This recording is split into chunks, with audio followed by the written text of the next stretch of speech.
Good evening, everybody, and welcome back to the 2021 ANZCAR Cup here on FGM eCast. We are back after a week off and ready to go here at Martinsville, racing at the paperclip. Joining me here tonight in the broadcast booth is Dave Douglas. How you going, Dave? G'day, Carlos. G'day, everybody. Going good, mate. Getting keen up the break and up the dirt to get back on some tarmac. It's a still short track, but keen to get back into it. Yeah, it's a tricky short track sometimes, isn't it, Martinsville? It's not the easiest of tracks to get it right on. No, it doesn't have the high banking like the banking of Bristol, the old Coliseum, but it is a good technical track, but a still good track though. Little cookie cutter. Yeah, it is definitely a fun one. It can be a bit tricky, so we are expecting to see probably a couple of incidents early in this race, but hopefully things will settle down once these guys get into the rhythm. Yeah, definitely. Expect a couple of cautions here. It's got to be expected, but hopefully no silly cautions for no reason. I mean, we'll see how it all pans out, but a lot of incidents under practice conditions, but let's hopefully they tidy it up for the race. That's it. That's what practice is there for. You push the car as hard as you can. You make sure you can spin it in practice and not the race. That's always the old goal there, isn't it? Yeah, absolutely. And there's plenty of cars out here. I think we've got 42 cars out here tonight. So a lot of cars, small track. There's no sort of exit. The walls either side of you. So once something happens, you usually get a few more involved. So look for a big one here as well, especially on those straights. Yeah, that's it. It's quite narrow as well on those straights. Very easy to ping pong yourself off that concrete barrier, and it can get very rough there very quickly. Yeah, definitely. So just turning down the driver's chat there so I can hear everything, but I don't want to turn down too low just in case we get some heated exchanges tonight. We want to hear all that and be involved in it, I suppose, and get a bit of an atmosphere as well. So that's always good. Don't want to miss out on that action for sure. So I'm just going to quickly go over the championship standings after seven races. We're on round 8 now, of course. So championship standings, we have a dead tie at the top between Josh Michelmore and Neil Pearson with 262 points each. In second place, third place, it's Edward Foster with 221 points, so 41 points behind the leaders. 5 points behind the leader is Danny G in fourth. Fifth place is Michael Skurlock, 53 points behind the leaders. Sixth place is Raymond Yeager, 58 points behind the leaders, with Devon Stove up in seventh after that great result at Bristol, 62 points behind the leader. Jason Martin's working way up there, 70 points behind the leader, with Maddie Raymond up there, 72 points behind the leader in ninth, and 10th place is the ARCA Series champion Lachlan Urquio, 86 points behind the leader, but taking out his first championship in ANZCAR in the ARCA Series, the development series, this past week. So congratulations to him. Yeah, well done to Lachlan. Hopefully he can carry some of that luck over into tonight. But we've still got a minute 30 left of the warm up here, and I can let you in on a little secret. Josh Michelmore is going to be on the pole with Barry Neil outside him. Barry Neil behind him in third. So I've been keeping an eye on the times in practice, and Barry Neil seems to have a bit of pace. So let's hope, touch wood for him, he has a good run tonight, and they can try and be up there towards the pointy end at the pointy end towards the end of this race.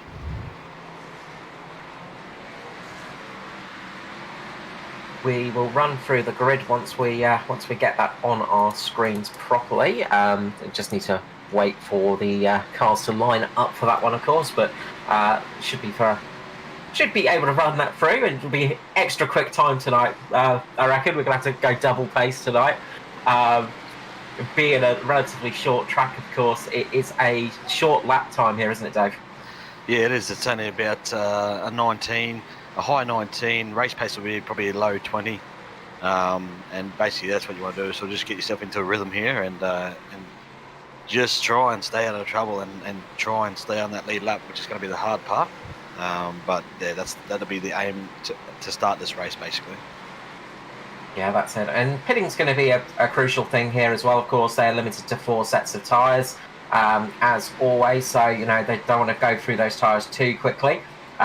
It can be quite rough on the old tyres around here because it is such a flat track. Those corners are not too friendly on the old cars.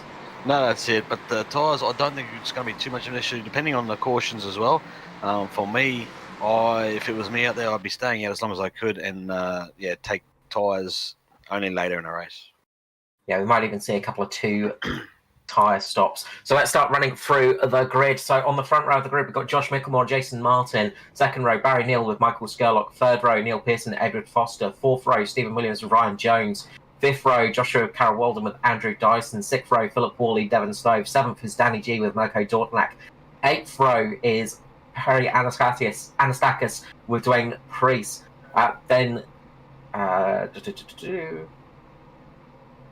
The eighth row, I think I'm at. Dwayne Priest, Luke Trahair. 9 is James Robbie, Maddie Raymond. Then we have Aidan Schultz, Matt Hunter on row 10, Chris Purnell, Ruben Phelps on 11, 12, Adam Rozelle and Aaron Dillon. 12, Phil Otto, Jason Hartigan. 13, Nathan Button with Gary Wellman. 14, Hamish Gallagher, Scott Griffith. 15 is Koch and Clark. 16th is Liam Ford, Riley Curtis. 17th row is Raymond Yeager and Greg Spencer. And final row is Justin Howe with Lachlan Urquio at the back at the moment. So quite a lot of cars out there tonight. It's going to be a tricky one for sure. Yeah, certainly. I'm not sure if the graphics on screen actually lined up with the grid there, but we do know for sure that's Jason Martin and Josh Mickle on the front row. So Mitch Motorsports lockout in that front row, and then as I said, Barry Neal back there in third, and it looks like Skurlock in his outside. So it'll be interesting to see how the teammates play this in the first couple of laps here. Josh will probably get the start, but they've got to go on green on this first one, so no one's going to get a real big jump. But we'll see if Barry can get up there and try and spoil the party a bit for these two up front. Yeah, got to say that beautiful livery with the Gotcha Racing team absolutely looks great. As we are getting ready to go here, we've got another lap behind the pace car, so we will be going green very shortly. It's going to be a hectic one, and of course the main thing is just trying not to get too much wheel spin on the start, trying to get through that first corner relatively... Try to get through without getting run over from behind is basically going to be the plan of attack. Because they do use the brakes very heavily on this track. Some tracks you don't use much at all. This one they need them brakes. As the pace car pulls down into the pit lane, we're about to go green flag racing, and away we go. Josh, good jump from Josh there. Barry Neal got a terrible start. He's had a Barry Croc back there. He's dropped a few spots already. He's got some on the outside, a bit of Foster there. Trying to work the outside, so it's going straight to the third place there. I'll just jump over, Dave. It sounds like your microphone might be having a bit of a moment. Sorry. Barry Neal, just absolutely losing it there. The back end stepping out on him. As I said, wheel spin is something you've got to be really careful of on that start, and it caught Barry Neal out completely. That gave Skurlock a really good one there, as we've got a wreck going down the field. Tristan Koch, I believe, might be involved in this one. Big wreck down the back straight. Jump back on. Oh, that's Luke Trahair, is it? Oh, wow. Looking at the replays there. So a lot of cars involved. Yeah, is the microphone working yet, or am I good? Or? Yeah, you're sounding good now. All right, sweet. I might as well stop bloody rattling on while just in case. But Crank Esports car got a bit of a tank slapper going on there. I think that might have been the start of it. I'm not sure if it was the 43 or the 920, but we may be able to get another look for you. But yeah, a few guys caught up there. Yeah, I think it had been a 43, so would have been Luke Trahair, I think, there in that wreck, unfortunately, and then getting caught in a lot of drivers. Raymond Yeager losing almost the whole front end of the car. That was a big incident. Yeah, absolutely. I think we're just still trying to pick up what it is. So this is the 43 here, so we just got it on board, or got a replay up here. So it looks like he's going to have a bit of a tank stuff. Oh, nah, it's unfortunate there. So, all good, but yeah, a few cars involved there. A few guys had to actually just stop on track basically to miss that one. So, yeah, not good. Yeah, sorry, it wasn't Luke Trahair, it was Chris Pennell, sorry. It was the 920, right? Yeah. Sorry, it was the 920 of Chris Pennell there, getting up into the barrier, and that sort of... Yeah, he just got loose coming off the turn, and just had a bit of a tank stuffing moment, got into the fence, and then Unfortunately, I think other cars just reacted around it, and I don't think he made contact with anyone until sort of later in the incident. But yeah, not something you see too often from the 920 of Chris Purnell. No, that's it. And quite a few drivers caught up in that one, unfortunately. A lot of cars really getting caught quite badly in that one. So a lot of damage, a lot down the grid. I think Jason Hartigan in the 51 was one of the ones that got caught quite badly in that. Adam Rozelle missing the whole front end of his car as well. So a lot of damage to a lot of cars there. That is what we were scared of there.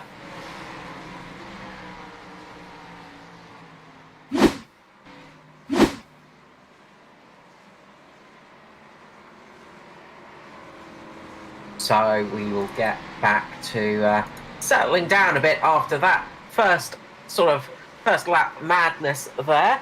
Michelmore in the lead with Jason Martin there in second, Skurlock in third with Barry Neal there in fourth. So he's going to hope to get a much better restart this time round as the pace car has peeled in, and we're going to get back to green flag racing here at Martinsville. Neil does get a much better run this time. And they are back racing again. Foster getting hit. Foster, I'm not sure if he got touched there. I think that might have been a mistake on his half. But checked out. I'm not sure. He got caught by...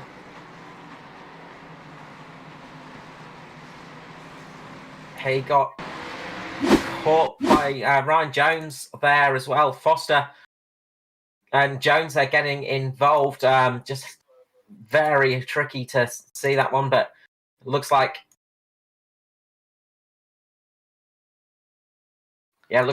Jones has gone into the back of Foster in the braking zone. That's spun Foster round, and just may have been a bit of a late move in that respect. But unfortunately, his Foster's teammate Joshua Carroll-Walden got caught right in that. He managed to avoid damage, but he spun right the way around, and he was very lucky not to get much more damage in that one. But that was a bad moment for that team. Looks like Mirko Dortnak as well just caught in that as well. A lot of cars caught in that incident there, and a lot of cars just stationary because they couldn't really go anywhere. Yeah, it's just a parking lot down there in turn one. Hopefully this mic is working now, but yeah, you can see on that. It didn't look like Ebba was just clear enough. I'm not sure, but there was a slight overlap, and Ryan Jones made contact with the 53 of Edward and sent him hard into the outside fence, and then everyone did a pretty good job of avoiding that. They get the cars pulled up, so hopefully not too much damage for anyone else, but definitely heavy damage for that 53 of Edward Foster.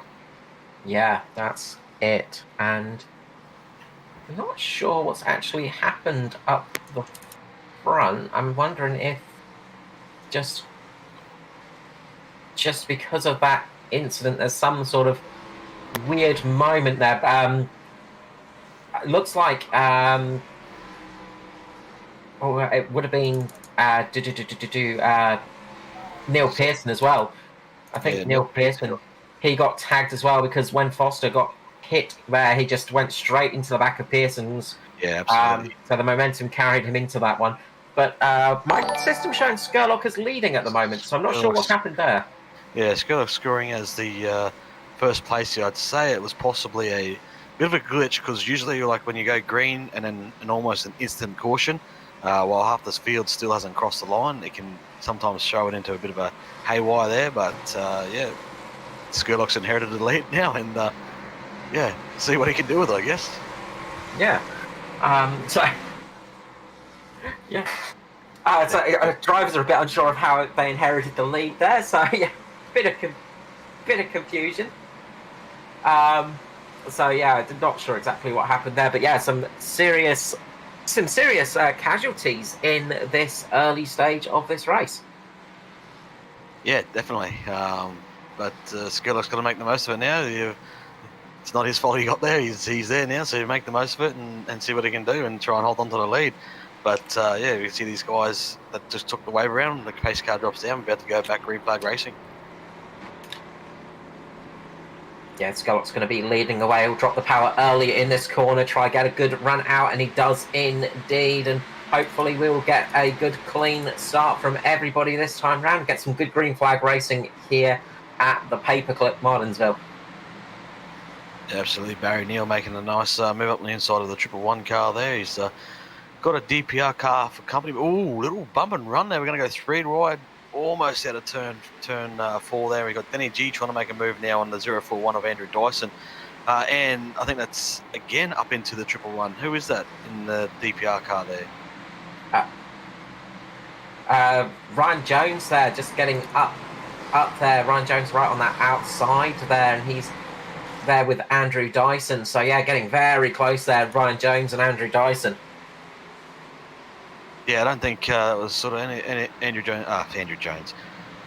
Ryan Jones' fault there, but Philip was the guy who was actually, I was calling him, was sort of getting into him, bumped him twice, and just dropped a few places, but now he's got Andrew Dyson all over his back bumper now, hassling him for that position.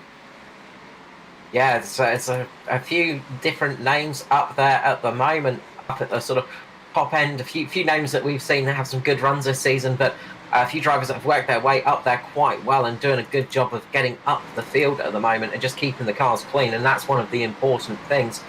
Just going to mention quickly, Hamish Gallagher in 16th position at the moment. The car looks a bit like a dog's dinner. There's not much of a car left, really, but he is up there in 16th position, so he has made some decent positions, but that car is not looking too healthy. No, definitely not. It looked like Ryder Curtis in the Mach 1 Esports car was just coming out of the pit lane, so he may have had a black flag that he might have just served there under that last caution for whatever reason, but yeah, he's come back out on track and well below racing pace at the moment. Yeah, quite a lot of damage as well to Riley's car, so may have just been in there for extended repairs as well. Meanwhile, Josh Michelmore is up at the front now with Michael Skurlock tucked in just behind him as the caution flag flies once more. It must have been a car very far at the rear because it was in front of the leaders coming down there into turn 3 and 4, so one of the cars right at the back looks like they might have an issue. Maybe a Mach 1. I've got Norman Clark. 20. We've got a replay here on the screen. We've got the 920 Chris Pennell gets hit by, I think that might be Wellman. Is it Wellman, I think. Yeah, Wellman. So Chris, unfortunately, a little awkward contact. Looked like Chris ran in there a bit too hot and came back down, and Gary had his nose in there. So, he's turned the 920 of Chris Purnell around, and for the second time tonight, he's ended up in contact with the safer barrier. Yeah, not an easy position to be in there. Wellman really didn't have anywhere to go there, unfortunately. That was a very, very tricky situation. You can't really get much lower than that on the racing line. Wondering if Chris just lost that car a little bit, just had a little bit of a step out or didn't notice Wellman there, and then bang, around he goes. So not been a good night so far for Chris Purnell. It's been going to be one to forget for him, I am sure. Yeah, is he still on the lead lap though? Is he? Where is he? Let's have a look. He's still on the lead lap from my. He's not out of it yet. So he's still on the lead lap. The damage it doesn't have as big effect here just because of the short track nature. So the aero doesn't take as much effect. So he can still make his way forward with a beat up, banged up car. So look for him to move forward. He just got to stay in a bit of trouble now, get himself into a rhythm. Yeah, that's it. It's getting that rhythm in place, and that's the hard thing. It can be very, very tricky. He's going to go a lap down now, though, as he's in pit lane at the moment, getting repairs done with Wellman. So I don't know if he's going to... Who's our lucky dog here coming on the outside? Is the 23 of Raymond Yeager gets the lucky dog, so he'll get the free pass here. As you see on his screen there, he's going to go scoot past the pace car and he'll get his lap back. Yeah, Raymond Yeager really unfortunate in that first caution. He was sort of caught nowhere and just lost the whole front end of that car. So a lot of damage to that car already. But as you say, he's on the lead lap, and that's the important thing right now, is being on that lead lap. Foster's come in to get some repairs done to his car. I think he's going to try and scoot out again before they come around. He's trying to keep on that lead lap from what I can see, although he has gone a lap down, so he didn't manage to make it out before the leaders came around, so he's going to lose a lap there, Foster. So not great news for him right now. No, definitely not, but it's all good news out the front for the 31 of Josh Michelmore. He's having a good little run here early, doing everything he needs to do to stay clean and keep his car straight, basically, and yeah, doing everything right for the championship at the moment. Yeah, that's it. And he is he's got a little bit, you can say a little bit lucky just with Neil Pearson getting caught up earlier on in that incident. Neil Pearson dropping all the way back to 16th. That is going to help Micklemore's chances for the regular season championship, of course. But there's still a long way to go in that respect. So it's not over yet, but leading is always a nice feeling. And Michelmore is one of those drivers that has led many things. So it's not new for him to experience that. Pace car lights have gone out. We are on lap 24. Got 126 laps remaining tonight. And Josh Michelmore is going to lead us away once more. Expect to see him get on the throttle just as he gets out of this corner. And away he goes, dropping that throttle there. Gets a good restart. Manages to drop Purnell a little bit. Gives a chance for Jason Martin to go down the inside of Skurlock there. Sorry, I think that's a Purnell. Michael Skurlock there. Gives Jason Martin the chance to get down there. You're also going to see Philip Worley try and push his way down there as well. Will he have the opportunity? He's going to stick right to the back of Jason Martin there. Almost like glue right there. But going to see Skurlock try and slip down there. He's got a good run out of the corner. He's going to get a little bit of a better run off the corners for the moment, but he's going to lose a lot of time up high there, and he has lost time indeed. Philip Worley's going to move past Skurlock, slot up in front of him, and gain a position there. Yeah, Barry Neal putting a lot of pressure on Ryan Jones there, looking to go for a pass on the inside there of Ryan Jones. He makes the move on Skurlock now in the 350. Yeah, Skurlock just dropping positions there as he's got caught right on that outside. It seems that outside is a bit tricky to run on at the moment. The car going very slow down the back straight. But that's okay. But you can see right there Barry Neal putting the pressure on right underneath Skurlock at the moment. Neil there, Skurlock side by side, but Barry Neal's got the inside advantage at the moment. Skurlock's going to start trying to get some rhythm in that car and start trying to run that slightly higher line, but it doesn't seem to be working out there at the moment for him. He's not able to get that launch off the corner to get right in front of Barry Neal. Barry Neal's just able to keep that car there and keep Skurlock on that very high outside. He does go very high, and that's going to give a chance for Danny G to get past now. Yeah, he just needs to try and get a line in. He's going to have to force his way in there, I'd say. But yeah, unfortunately, once you're on the outside there, it's a big freight train on the inside, so no one's catching him a break here, and Andrew Dyson's the next one too, as we've got a caution. See what we can find. Yeah, that outside is really struggling at the moment. We'll see if we can find out what happened with that caution.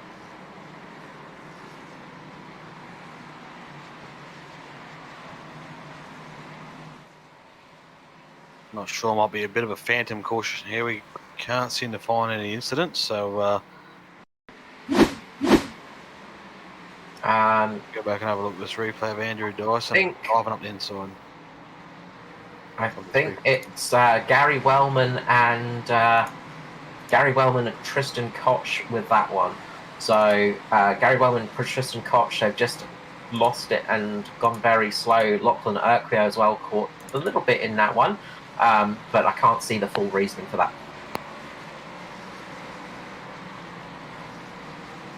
Yeah, a bit of an odd one. But what that means, we'll get another car on the lead lap, so someone will get the wave around here, the free pass, they call it these days. Aaron Dillon, I reckon, will be the car that will get the lucky dog, the free pass this time round, so he's going to get back on the lead lap, I would say. He's right, he's just behind Josh Michelmore at the moment, so Skurlock's probably going to be quite thankful for this caution coming out when it did, because yeah, that's given him the chance to try and get back on that lower line. Yeah, absolutely, mate.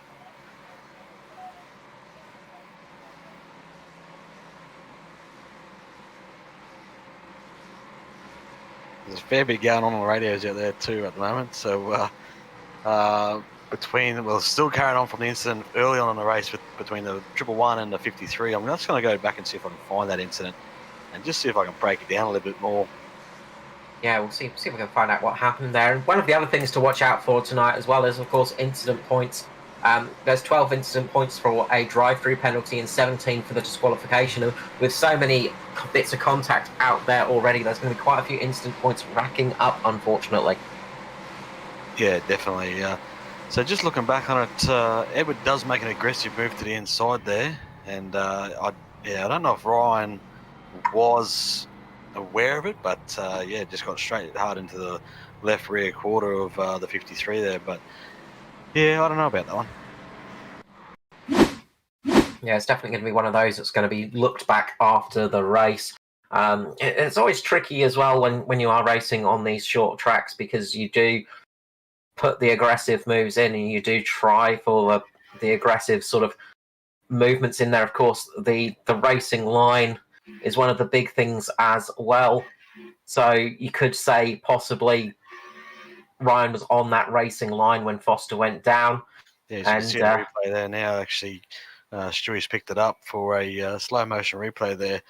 I actually just right on board with Ryan. And from Ryan's seat, it doesn't look as aggressive the move from the outside for Edward, and maybe he just got in there a little bit hotter than Edward, being a restart. And I'd almost put that down to a racing incident.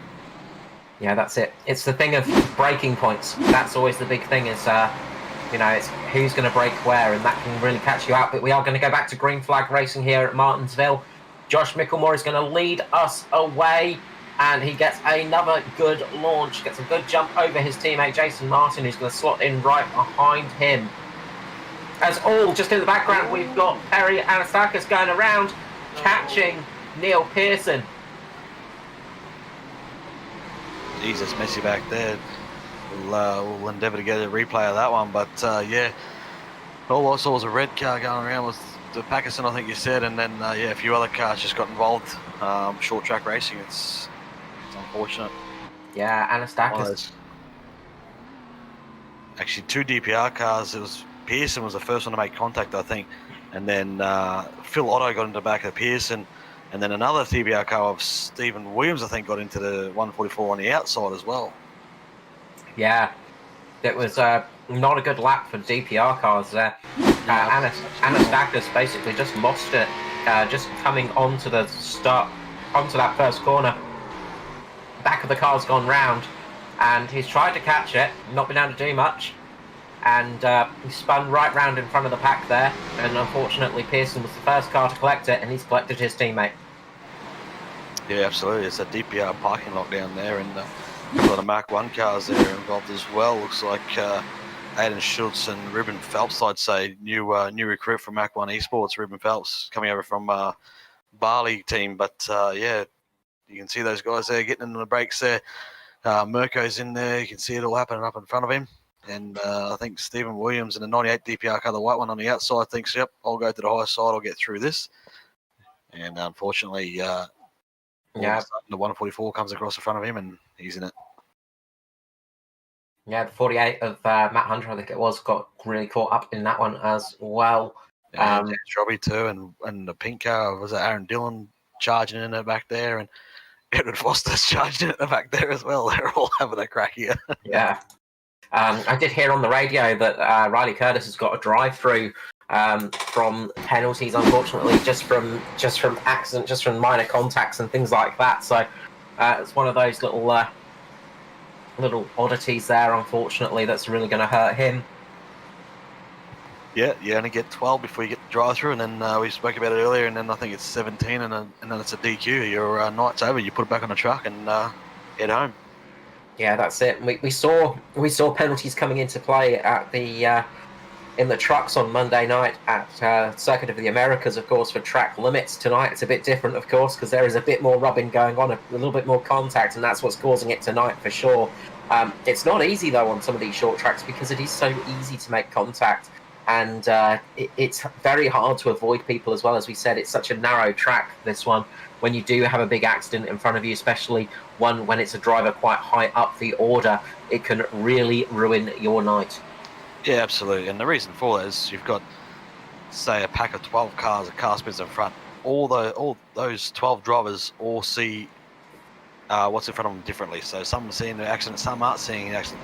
Some are braking, some aren't braking, and it all sort of just mashes into one big accident. So it's easily to get amongst it here. Yeah, absolutely, and gotta say, Anastakis did the right thing of just holding the car in position, but you can't really do much in a position like that. As pace car comes back in, we're going to go back to green flag racing here at Martinsville. Michelmore is going to lead away again, gets a nice restart once more.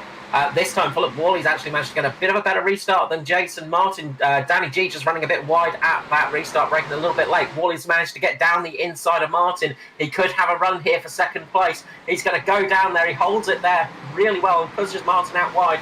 Martin's going to be on that high side. That's going to lose him a bit of track position. We got a little bit behind. We've got another. Danny G just made contact with the DPR car down the front straight. We stayed green. They both sort of kept it going. Danny G just got into the outside. I'm not sure if he got squeezed there at all. Yeah, he got into Andrew Dyson, Danny G. Danny G actually just lost the back end of the car there, so he lost the back end going through the corner. He just gets a bit squirrely there and just goes into the side of Andrew Dyson. So good job by Dyson and Danny G for keeping that car going straight, because that was almost a huge wreck.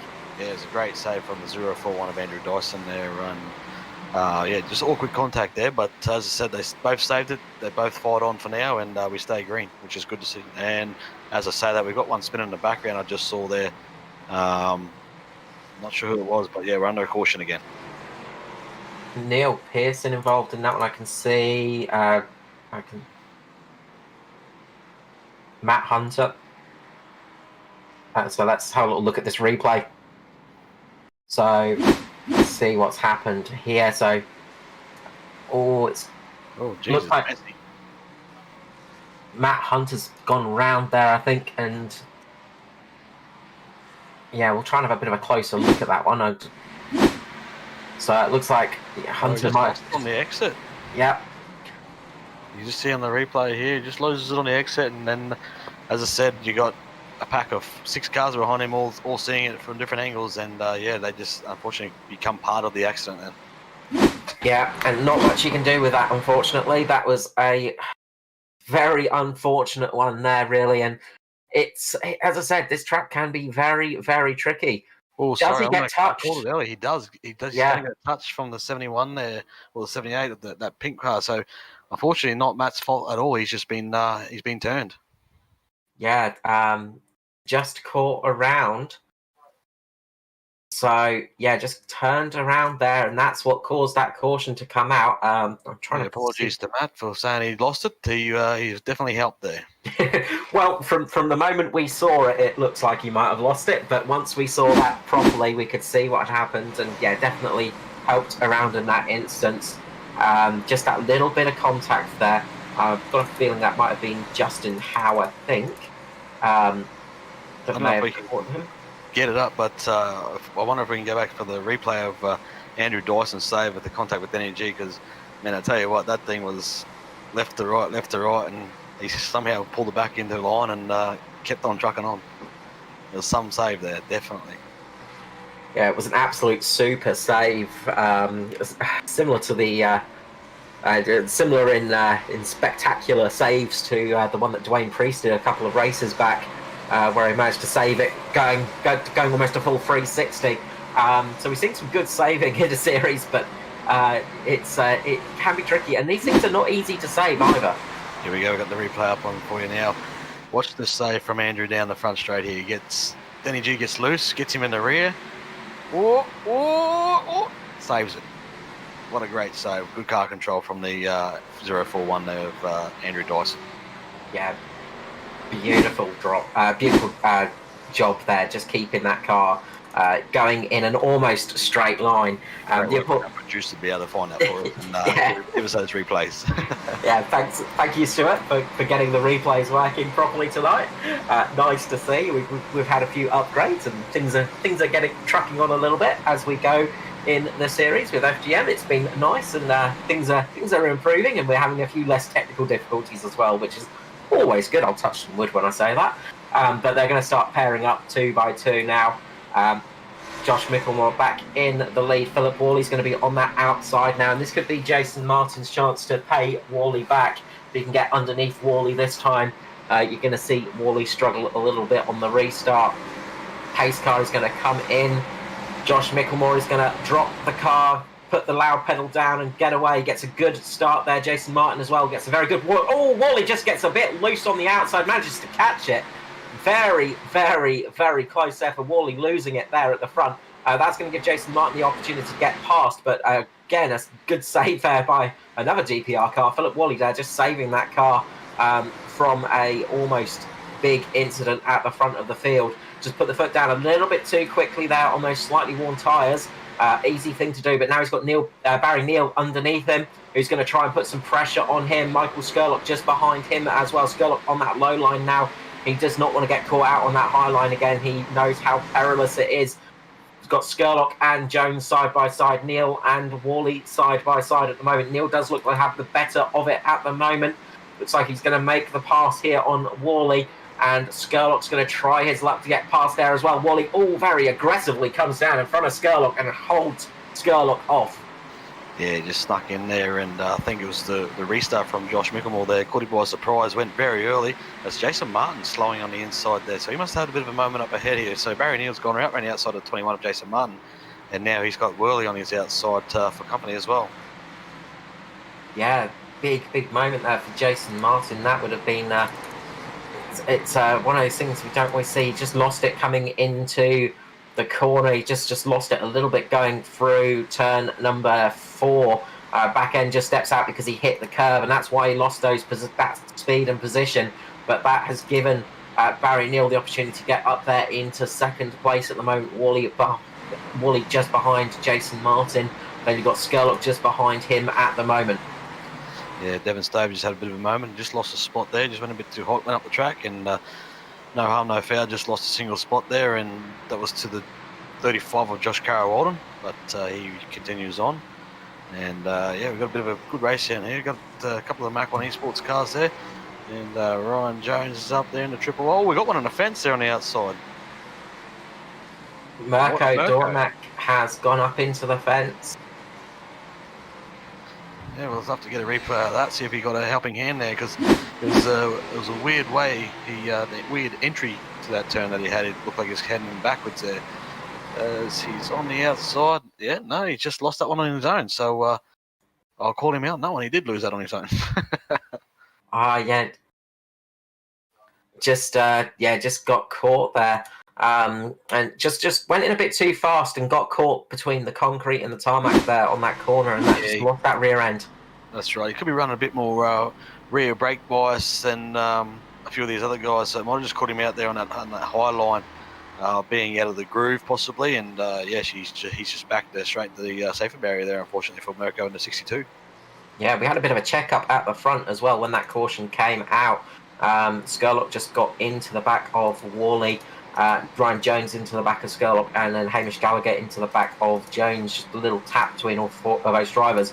Just before that caution was going to come out, though, I was going to talk about Hamish Gallagher, who has come into pit lane, I think. So I was going to mention Hamish Gallagher. He was up 26 positions up there at the front. He has just pitted for some fresh tyres. So Hamish Gallagher's just come in and chucked some new tyres on there, got a bit of repair done to that car. And not that you can really repair much of that car anymore. I don't know how much of it's car anymore. Most of it is just tyres. But he's managed to chuck some fresh wheels on there. So he's rolled the dice a little bit.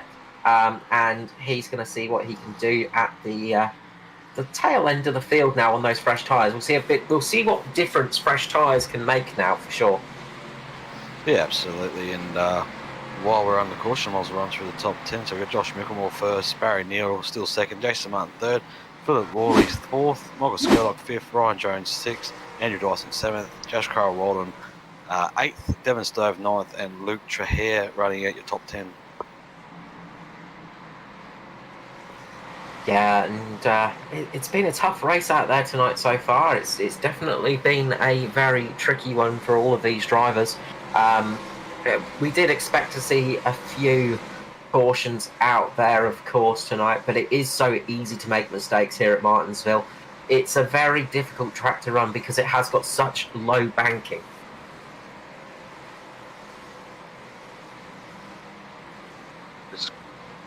Good. No, it's going again. Something happened on my Discord there. I'm having a bit of issue Oh. here.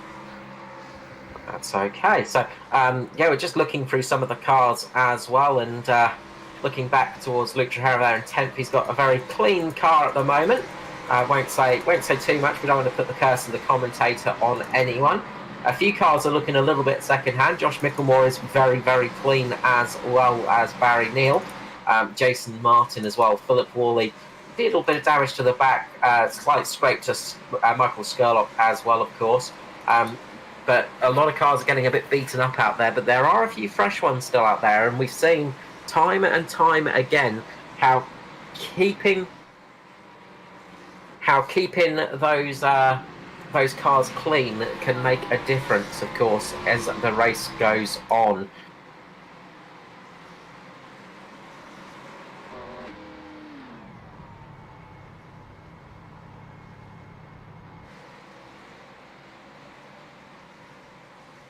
Okay.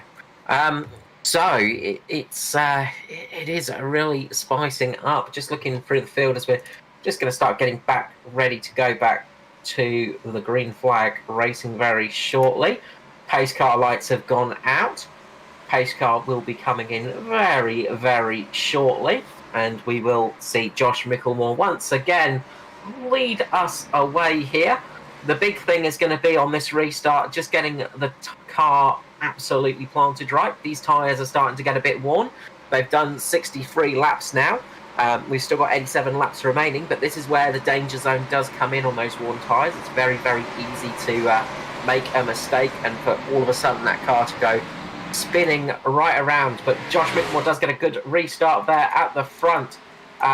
Very clean restart. Jason Martin just almost loses a position to Philip Worley. Barry Neal as well gets a good restart there as well. Jason Martin's going to have the inside line on Philip Worley at the moment. Worley is going to try for that outside line, try and get past as quick as possible. He doesn't want to be caught on that outside line because that outside line, how we have seen, is that bit trickier to run. Skurlock is pushing his way up there, blocking Worley's chance to get down on that inside line. And Skurlock is going to try and take that position away. Ryan Jones just behind him as well. So those guys are battling it very hard at the moment up the front of the field. Very close racing there, but Michael Skurlock has managed to do it, and we've got another incident behind. We've got a lot of smoke, and we've got Aidan Schultz around. We've got a lot of cars around there. And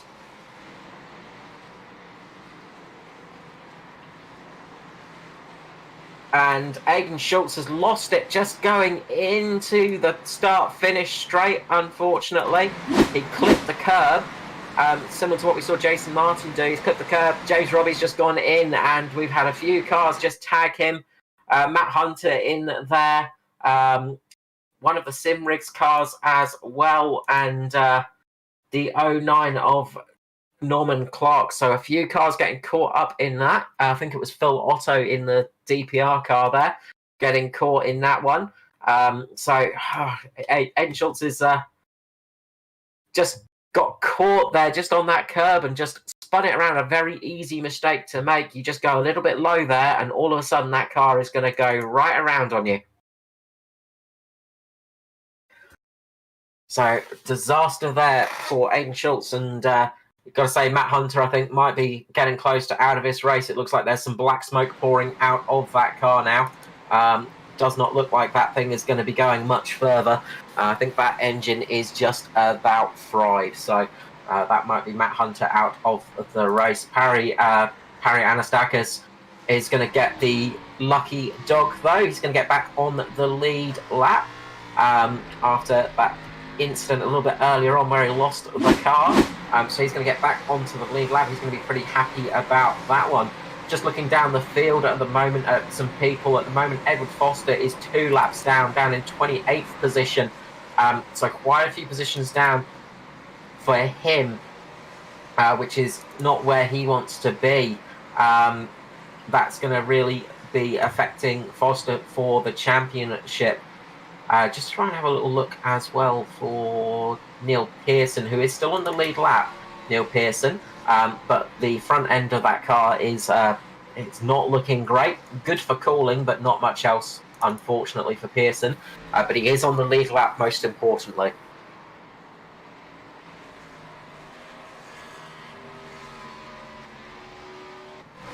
Yeah, it's taken a lot of punishment out there tonight, unfortunately.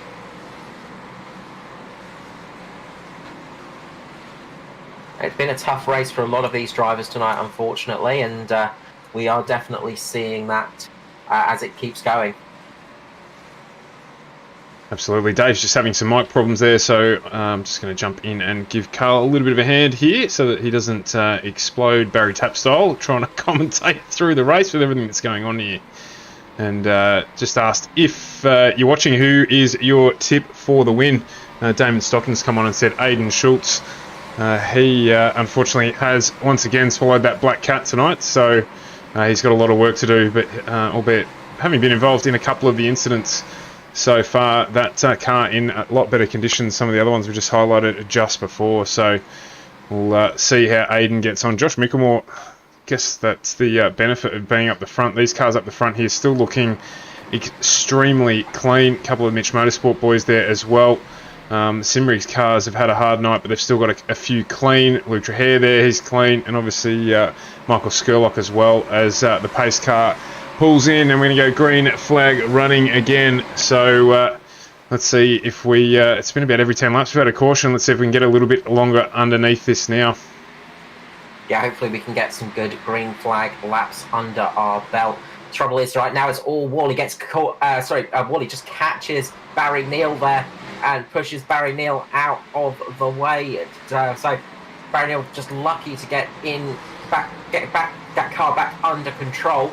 But that was almost a little bit of a clumsy restart there. But Wally very aggressive on that restart. Now side by side with Michael Skurlock. I was going to actually say, I was about to put the curse of the commentator on Barry Neal because he's looked fast all night long, but the curse preempted me, it seems.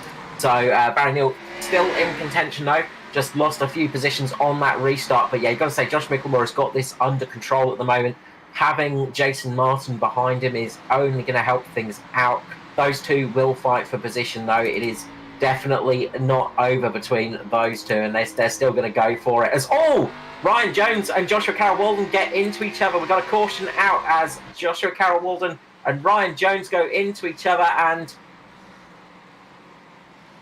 it looks like Aidan Schultz was involved in that as well there, unfortunately, as we've just talked about that black cat that seems to have come with him as he's jumped into ANZCAR. We'll go back and have a look at Ryan Jones here, just getting out of shape. So they're coming up there. JCW down on the inside. Maybe just not quite enough room there. So you see the 111. Just going to a slide, and then he gets collected. Aidan Schultz, nowhere to go there. Coming around blind. Smoke, as we spoke about last week and over the last couple of weeks, pretty thick with the updates and the drivers. You cannot see anything. So Schultz there, just unlucky again. Yes, Schultz has got to stop swallowing those black cats. He needs to look at getting a prescription of maybe white cats or something like that, because he's definitely had some very bad luck. Some of it, you've got to say, some of it a little bit self-made. Obviously, when things go wrong, when you catch the curb like that earlier in the race, but a lot of times where he's just been caught out in situations like that. So real shame for him there. So big incident that's brought the pace car out once more tonight. So that's brought us down to 20 cars on the lead lap now as well. Just trying to identify there who's going to get the lucky dog. Is it Phil Otto who's going to get it? Yeah, I think so. Either that or James Robbie. So one or the other will be making their way back up to the front. Dave's trying to rejoin us. He's just giving the computer the old IT. Have you turned it off and turned it back on again? And hopefully be back with us shortly to resume. Where are we at the moment? Only about halfway through, just over halfway through this race, and we're already up to caution 9. We're having a little bit of a commentator's pull before the race as to how many caution flags we thought we'd get tonight. The magic number was 12. I think unfortunately we may surpass that, but as the field continues to stretch out, they'll become fewer and far between, so we should get some good green flag running towards the end of the race. Yeah, that's it. And what this does, of course, is it means these cars can go much longer in this race. You might see a few people rolling the dice and trying to get to the end without coming into pit lane. if they can. It can be a bit tricky in the Cup cars because it's a bit of a longer race and they use a little bit more fuel. But we did see at Bristol in the trucks with Luke Trahare's first win this season. Him just fuel saving and getting to the end of the race because of those cautions and staying out there and getting the win. So he could be one to watch out for if he can fuel save and get that car to the end. Another one to watch out for is JCW, Joshua Carroll-Walden. He has been having some good pace up there. Ruben Phelps up in the top 9 as well. As I say, fresh to Mark 1 Esports, Ruben Phelps. He's jumped into that team. And he is been one of those drivers that's had a spectacular season so far, been doing a great job and been getting those good positions up at the front of the field. But the pace car has come in. We are going to go back to green flag racing. Josh Michelmore once again gets a good restart on that low line, gets a good drive off, and Jason Martin manages to keep it there. Philip Worley going down the inside of his teammate of Andrew Dyson, getting the move done quite quickly there. That low line is definitely the place to be. That high line is really suffering out there. Yeah, Skurlock lucky there. He just almost got hung out to dry again on that high line, which penalised him early on, but just elbows out style, getting his way back down onto the low line and joining the train here. We've got the 2simrigs.com entries of Worley and Dyson. Dyson's been quick as well, driving well, so it is definitely a battle of the teams at the front at the moment. With those two Mitch Motorsport cars at the front, followed by the 2simrigs.com. Nice and clean, and they'll run together. If we can get some green flag running, this is going to be one to watch. Yeah, that's it. It's going to be some fun racing. Get some good green flag laps. It's going to get very, very dicey up the front. Got to say, Philip Worley has looked to have some good pace out there. Oh, as we see, Ruben Phelps and...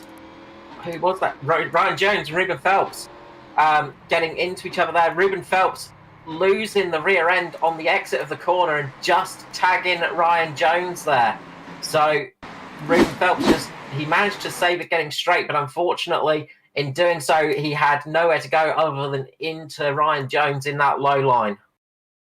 Interesting too, Jones there, just hitting the curbing just on the entry to that corner. You see Phelps get a little bit nervous there, and then he's jumped on the gas a little bit too hard and just gone straight down into Jones there, and that's pushed him straight off into the wall. So Jones will have to head into pit lane, get some repairs done for that one. That's going to have a big impact on the remainder of his evening. So and normally get to park there right at the end of the race run, not during the middle of it, unfortunately.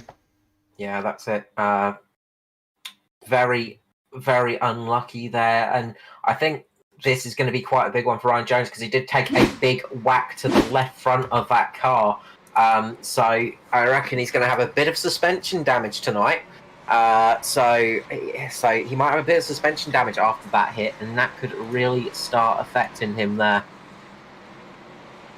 You've got to remember too, some of the drivers that have made their way up to the front so far were involved in earlier on incidents. So, one person to quickly have a look at, Lachlan Equisia, he got, you can see there the damage on the back of the 42. He was involved in one of the early incidents in the race, and he's now up 29 positions inside the top 10.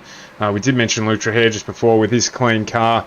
Devon Stove is having a really good run. Want to give him a bit of airtime too for short shift. So there's plenty of contenders here. It's albeit Josh Michelmore has led this one basically all night. There's plenty who can still contest this one at the end. As you say, the fuel strategy is going to change with the caution periods.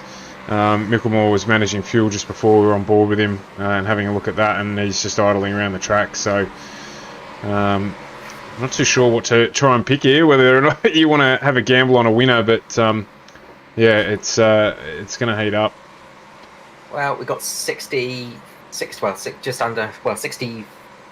laps remaining now. Well, nearly 63 laps remaining. We're on lap 87 now. It's getting up there, and we've lost a lot of cars now. We're starting to the pack is starting to thin out a little bit, you've got to say, but there are a lot of cars out there still with quite a bit of damage, and just keeping going and keeping up the pace. So we've still got everybody down to Jason Hartigan running in 32nd place at the moment. So a few cars out there with some less than ideal condition on them.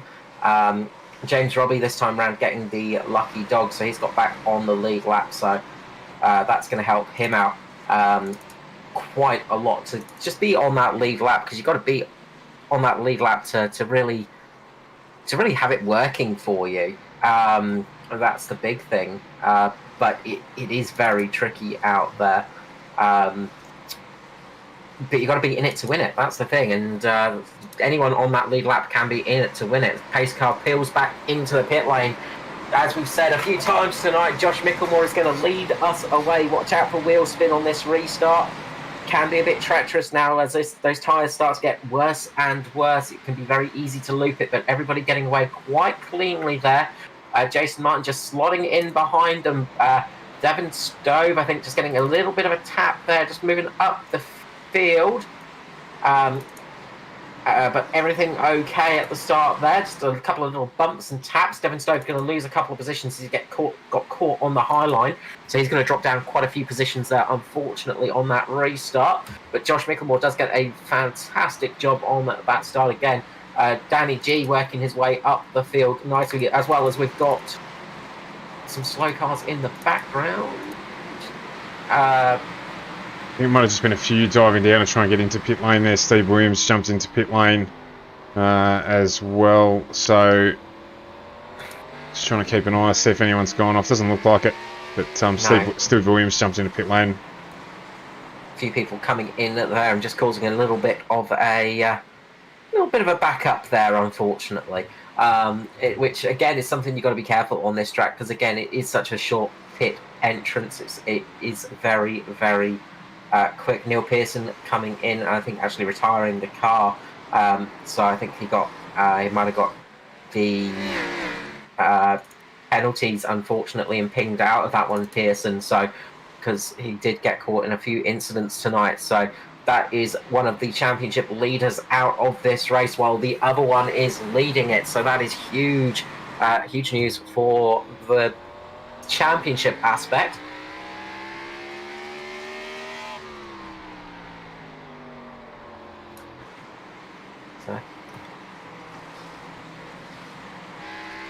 So, well, actually, Neil's jumped into the infield care centre. We just dragged him up into the combox. Neil, unfortunately, out of the race for the night.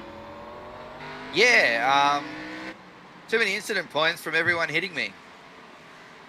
That is such a shame. I was actually just speculating about that one. You did a great job to get back on the lead lap and was keeping it up there in a relatively good position with so much damage on the car. Looks like it's been really tough out there tonight, though. Yeah, it's pretty awful, to be honest. It wasn't fun. I mean, I got smashed on about lap 5 or something, and then put to the back, and then on the next incident, someone just rolled, didn't hold their brake, and I got more incident points, and yeah, it hasn't been fun. It's a shame, because this place can be a lot of fun to drive. I mean, it's a really good fun track, and if people just gave room and thought about what they were doing, we'd actually get some really good long distance runs. Yeah, we've seen that a bit tonight, unfortunately. People being a bit too eager and a little bit too happy on the old accelerator pedal. It's a big shame to see you out of the race this early on, of course. And we were just saying, in joint first in the championship, it's going to affect you a little bit negatively, of course, but we've still got a long way on the season to go. Obviously, you're still going to be looking at the fighting for getting into the chase, of course. Yeah, I mean, I think I still make the chase to show up from here on in. But I mean, I'm really frustrated with the amount of points I'm giving up to Michelmore. I mean, the only races I haven't finished is when I've been taken out by someone else, and it's, yeah, I'm in a bad mood at the moment, so I apologise if my comments aren't the most positive, but it's just really frustrating. No, it's more than understandable. We wish you a much better race next time round, and we hope to see you in better circumstances up here in the booth next time. Yeah, guys. Hopefully I'll see you next week for some good chats and not bad chats. Thank you so much, Neil. Neil Pearson, the DPR team, and yeah, unfortunate for him. Really unfortunate night. Just got caught up in those incidents and just was in the wrong place at the wrong time for all of those incidents, really. But for his teammates so far, there's 2 of the cars up there with Philip Wally and Andrew Dyson at the moment. So it's not all doom and gloom for the team, but when you're driving and fighting for championship points, it doesn't always make it feel better, does it? No, absolutely not. And you can understand the frustration there, particularly with the way the penalty point system works in iRacing. Carl, you and I, participants as well, and there's nothing worse than having 2 or 3 other cars run into you and you end up getting triggered on your incident point limit, because whether you're at fault or not in iRacing, you do get a 4-point penalty for being involved in an accident. The system's not quite advanced enough yet to independently adjudicate at fault, so it just blames both. And it just seems like Neil there, unfortunately, particularly a rolling infringement at a restart, something like that's ridiculously frustrating in the top tier of Australian and New Zealand oval track racing, that someone just carelessly rolls into the back of your car. But I'm sure, as always, those things will get looked into, and appropriate action, if required, will be taken. Yeah, that's it. It will all be looked at after the race by the adjudicators and the marshals, and it's going to be a long night, and I imagine there's going to be a lot of coffee involved in it for this race. But up the front, Josh Michelmore is leading. He's managed to pull out a little bit of a gap over his teammate Jason Martin, around about half a second, who's pulled out about a half, not so much, but almost about a 4-second gap over Philip Wally at the moment. But they are getting into traffic at the moment, so it is starting to make things a little bit closer as they go through the traffic. The battle is going to start heating up. The main fight is behind Michael Skurlock at the moment, with Barry Neal, Joshua Carroll Walden, and Danny G. Those drivers are all very close to each other. Yeah, absolutely. And as you say, the traffic just adds another variable into it, with the size of the track and stuff like that. It's going to bunch the field up a little bit, but also more so make them need to be more careful when they're making their way around that lap traffic without the requirement to pass. So there's the potential that it could change the complexion of the race a little bit. We hope it doesn't, but always that chance. Well, it is, and you're not required to jump out the way, of course, in oval racing. You can fight for that lead if you are on it. And you'll see a lot of these guys, they're just racing around. They've got damage. They're not going to put up much of a fight for sure.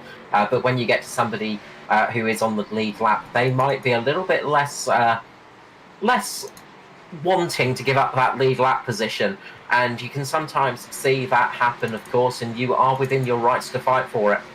So it's, it is a very much part of oval racing. It is that little bit different to the road racing sections that we are... Some of us are used to in that respect. But at the moment, Josh Michelmore is just siving his way through the traffic. He's managed to pull out a big gap there as Philip Worley's managed to get past Jason Martin for second place. Good move from Philip Worley there. Just catching Jason Martin, who just lost the car going into turns 3 and 4. Ran a bit wide. Worley managing to keep that car a little bit lower and managed to jump on that spot.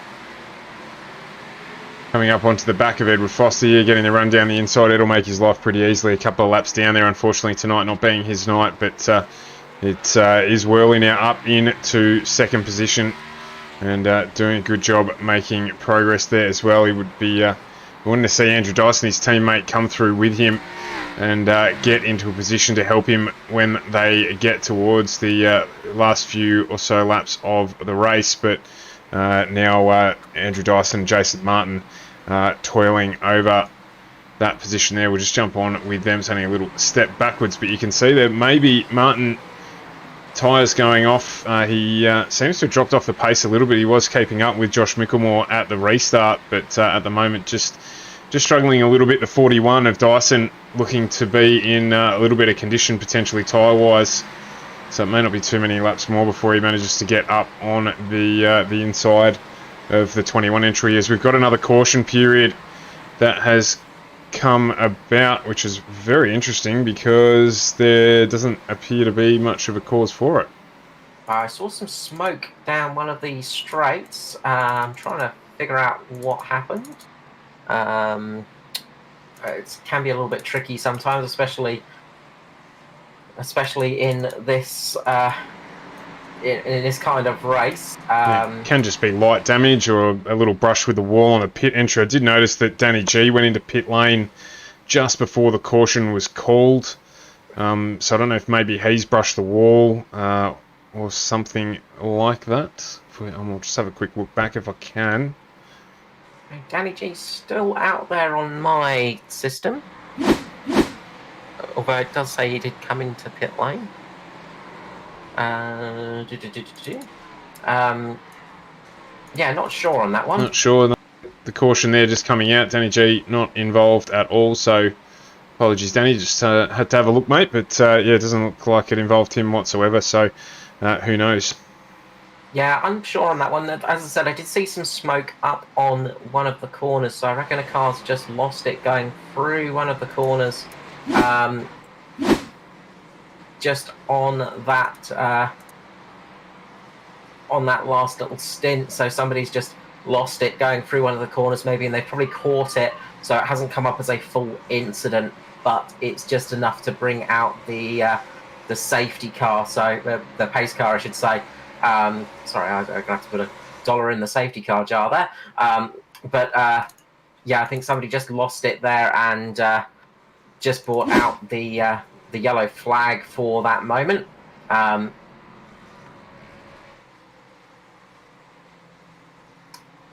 But yeah, not sure who that was, unfortunately. Oh, I think I might have found it, actually. Looks like it might have been one of the Mark 1 boys. So, sorry, you have to forgive me as I'm frantically trying to find out what happened. Riley Curtis. Yeah, Riley Curtis has lost it coming into turns number 3 and 4. The rear end's just stepped out. He's managed to keep it going, but he made a full 360, and that's what brought out that caution. So did find it in the end. Just bring that up on screen there. Great detective work. Yeah, he has done there. Big drift style, and as you say, not managing to touch the wall, but or managing not to touch the wall, I should say. Yeah. But he, yeah, just with a really, really big slide there. Well done, detective. We've found it, and that's why we're under caution.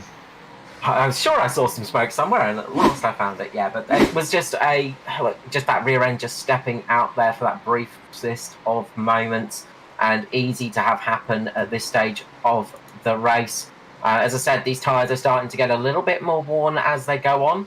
Pace car is going to come back in, and we're going to have, again, Josh Michelmore leading the way. Philip Worley's going to be on the outside. Behind him, Jason Martin and Andrew Dyson. Away they go, and Josh Michelmore does get a fantastic restart there, as well as Philip Worley manages to get a good restart and boxes Jason Martin in a little bit. This could give Andrew Dyson the opportunity to try and get past. It's going to be side by side as they go down the straight. Dyson does get ahead, his nose ahead just as they get down the straights there. But Jason Martin has got the inside line. We've seen that inside line has been working much better all night long. Dyson almost gets in front there, but he doesn't quite make it. He gets a little bit loose there, loses the car a little bit, and that's going to give Jason Martin the chance to get back in front once more. They're still side by side, and it is over. Dyson's going to have to slot in just behind Jason Martin there. So he tried their best there, didn't quite make it work. Jason Martin, a lot of experience for him, and not easy to fall, not an easy guy to pass either, and he did a fantastic job of keeping that position. Yeah, Josh Michelmore got yet another good start. He's had plenty of practice tonight, and just starts to work on opening that gap back again. Disappointing for him because he did all the hard work to get through the lap traffic, but to have it just undone there, so he will have to go through that all again, and it may come just towards the tail end of the race as well. So I think might have been Paz who got the lucky dog on that one as well. He's moved back up onto the lead lap in 15th position, so he benefited from the slide. He did, but he almost lost it himself just as you were talking about him then. Just as you mentioned his name, he actually started getting squirrely down the straights, but he did manage to catch it, thankfully. I was just about to mention Luke Trahir just having a big tank slapper as well. He managed to keep it going though. no harm, no foul, but he's fighting there with Lachlan Urquio now. They're side by side. Little tiny bit of contact possibly between the two of them. They got very close going into the corner, but that battle is heating up between Lachlan Urquio and Luke Trahir at the moment. Those guys are putting on a bit more harder movers. We've got 25 laps remaining. They are getting to the pointy end of this race. Devon Stove just in front of them. Luke Trahir tries to go up around the outside. That's going to be a mistake because that's going to give Lachlan that inside line. If he can make it stick, he might be able to get down on Luke Trahir. Luke Trahir manages to cover him off. Great driving there. He tried to get past Devon Stove. Devon Stove kept his line, did not falter. Luke Trahir managed to get back in time, though, because otherwise he could have lost that position. You can see Lachlan Urquio really trying to put the nose of that car underneath Trahir right now to try and get that position gained. Whoever has that inside line is going to be able to hold it at the moment on these worn-out tyres. So it is very, very dicey out there. A few of these guys did come in for some stops as Trahir does go down the inside of Devon Stove. That's going to push him out wide. That could give Urquio the opportunity now to get down the inside of Devon Stove as well. He's going to take the chance. He does it. Will Stove be able to hold off Matty Raymond? He does just about, but Luke Trahir there just muscling his way through, pushing his way through and getting up into that 11th position at the moment. Yes, it looks like he's got a bit of pace here as well. Just up on the back of Hamish Gallagher as well. Ruben Phelps has recovered his night. Sorry, Michael Scullett just making contact with the wall. We have got a caution out as, we got a big one. Raymond Jaeger. Raymond Jaeger has gone round there, so yeah, he's just lost it going into the corner there. The back end's just gone out on him. It's spun around, and he's gone up into the top there. He's had to hold the brakes, and then one of the DPR cars has gone into him. I think it's Phil Otto. Unfortunately, not much he could do there. He did the right thing holding the brakes. Unfortunately, Phil Otto really didn't have anywhere to go. I was just on board now and just see he couldn't get down into the low line to get out of the way. Had no choice but to jump on the brakes as hard as he could. And unfortunately ending in the front left-hand corner of the Jaegermobile. So that is going to obviously impact on the balance of his night. It is Devon Stove heading into pit lane right now. So we've got somebody coming into pit lane. So that is something. Everybody else is staying out there. But this could be a good idea for Devon Stove right now coming in. So he's probably going to swap those tyres and get out on those fresh tyres. And he's going to be on that lead lap. He'll be about 15th position. But if those leaders can't make it through to the end of the race, if they have to really fuel save a lot, if they can't quite make it, he could be in for a good position. The only other drivers out there that have stopped up in the top 10 are JCW, Joshua Carroll Walden, Danny G and Ruben Phelps. So those guys have come into the pit lane. So they have made some stops. But everybody up front from Josh Michelmore down to... JCW hasn't made a stop. So from 1st to 7th haven't made stops. So if they do start to run a little bit low on fuel, then they could be in trouble. And of course, sometimes you can even see the tyres just starting to give up a little bit as well. It's not unknown for punctures to happen. So something to watch out for. I very much doubt we will see that tonight, but it could be something that comes into play as they keep going longer and longer on these tyres and putting more and more pressure on them. But yeah, the front guys, they should be pretty much okay. But if Devon Stove can get those tyres switched on, then he might be able to work his way up there and make his position a little bit better. Front 5 cars have been very, very stable throughout this evening, so they've all managed their race well enough that they should be able to run to the end from here and contest for it. So Luke Trahir, we were on board with there, had some good pace coming through. Hamish Gallagher was starting to struggle, and of course we saw Devon Stove struggling for grip as well, as he lost a couple of positions there, not quite able to keep the pace and stay down on that inside line to defend. So some of these guys up the front, when things start to get hot, as you say, might struggle a little bit for grip with those tyres that they've had on the whole race.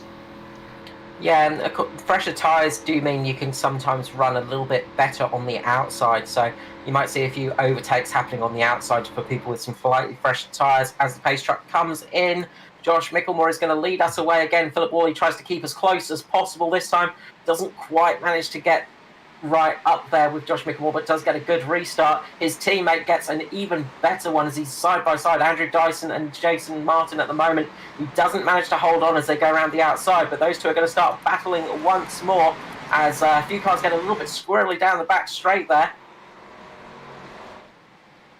You can just see a couple of cars there trying to make their way down into that bottom line on those fresher tyres and get the push there. Philip Worley's done well. Dyson still battling away with Martin there. And Martin just managing to hold him out from that bottom line as well. Skurlock looking to go through with Martin on Dyson. So that there is an attempted move up into fourth for Michael Skurlock. He's going to have to bide his time a little bit there as he's not quite able to get that done. Jump back out of this camera angle so we can actually see what is going on. And you can see there Skurlock just down. In fact, Martin's done quite well there. He's opened up a little bit of a gap over the fast charging Andrew Dyson, and so that's probably a consequence of Skurlock trying to get through there as well. So JCW, sorry. No, you go on, mate. As those battle on the front is starting to get a little bit closer, Philip Worley has managed to close the gap on Josh Michelmore. We've only got 10 laps remaining now, so it is getting to the very end of this race. We're on lap 140, so this is where you need to start making those moves, and this is where races can be won or lost, of course. So we're going to see some interesting stuff right now. We'll see what people can do up here as Matthew Raymond's gone around. We're going to get the caution out this time round for him. He's had a big moment coming into the corner, and I think he may have had a little bit of help there. I'm just going to have a little bit of a look. Yeah, a little bit of a help from Devon Stove there, I think. So he's just come in, and Devon Stove just braked a little bit later than Matty Raymond. Just gone into the back of him, and that's caused Raymond to go around and up into the wall for a heavy impact. Yeah, we'll just bring that one back up again because we didn't quite get to see that. Yeah, does look it's just coming down onto. So we'll see here just as they come in here. Yeah. Devon Stove on those fresher tyres. He can brake a bit later, and he's just misjudged it there and just caught the back of Matty Raymond there, and that's caused that car to just go around, and that is it. And yeah, unfortunate there for Matty Raymond. Yeah, the big slide there. Also just noticing there on the bottom of the screen in the replay that Lachlan Urquio has moved up in front of Luke Trujillo, so he's now up into 10th position, 29 positions up from his starting position in the race. A fantastic drive so far. Yeah, Hamish Gallagher as well, up in 9th, 21 positions up, so both of those doing well. Got to mention Hamish Gallagher as well. He got a very heavy impact early in the race. If ever you want to see the front geometry of a Cup car, look at the front of Hamish Gallagher's car, because you get a great view of what it looks like. The damage on that car is quite severe, but it's not affecting him too much. Luckily, on these short tracks, it's not a aerodynamics are not really as needed, but you do get a great look of how the tyres sit there and how the camber sits on those cars, and quite a lot of camber on that left-hand side wheel. Yeah, we've just brought up on screen now, looking at the back of Danny G's car at the front of Hamish Gallagher. And looks like the mechanics didn't do their full job there. That car missing a fair few pieces. But yeah, certainly indicating the point there that the camber on those tyres, probably not even the worst you'd see, obviously with the banking here, not quite that steep. Yeah, it's not as extreme as it normally is. That's a relatively normal looking camber on that car. It is a bit strange to see though, of course, because it's more of a positive camber rather than negative camber, of course, and that for all of the open wheeler fans out there, of course, it's not something you see that often, of course.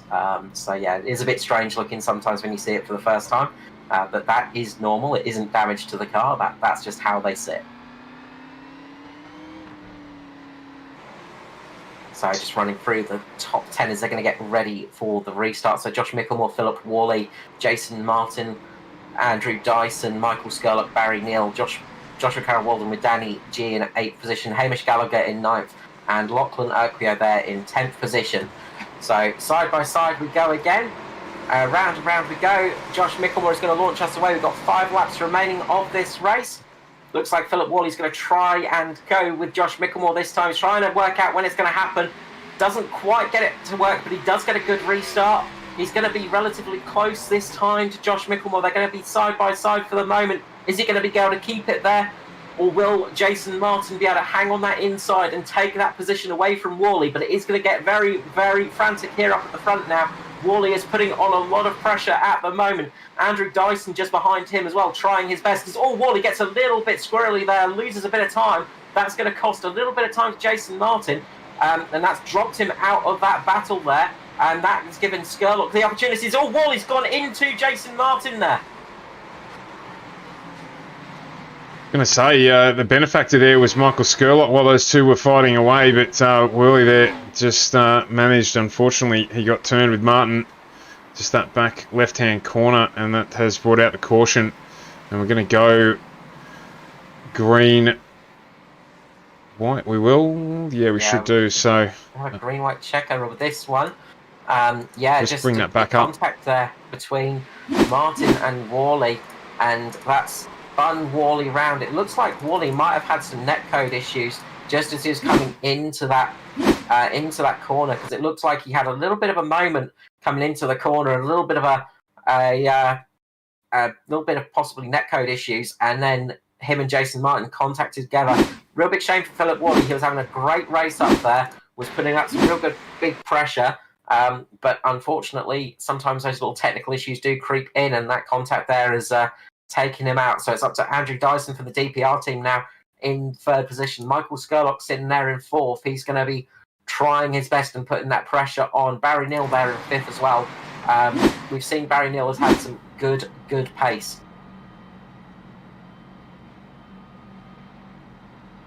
We get into the 14th caution period of the evening, and it will be a green-white checker here, so 3 laps to decide the lead for this one.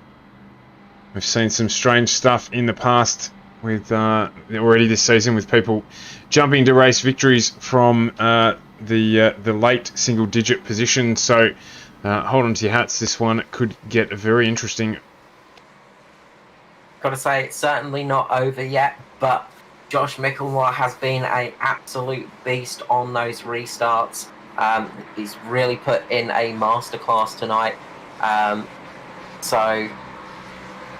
Hopefully he's going to be hoping to try and get another great restart. You saw how close Worley was this time around, really trying to put the pressure on Michelmore, on Josh Michelmore, to really try and take away. Remarkably, Michelmore's fighting for his first win this season. It's been a very consistent year for Josh Michelmore, but he hasn't taken away the W just as of yet. But this could be the night for it, of course. Jason Martin is going to do his best to make sure that does not happen. And then you've got a fast-charging Andrew Dyson and, of course, Michael Skurlock back there, the king of coming from nowhere to win a race, of course, at Daytona. So don't ever count Skurley out.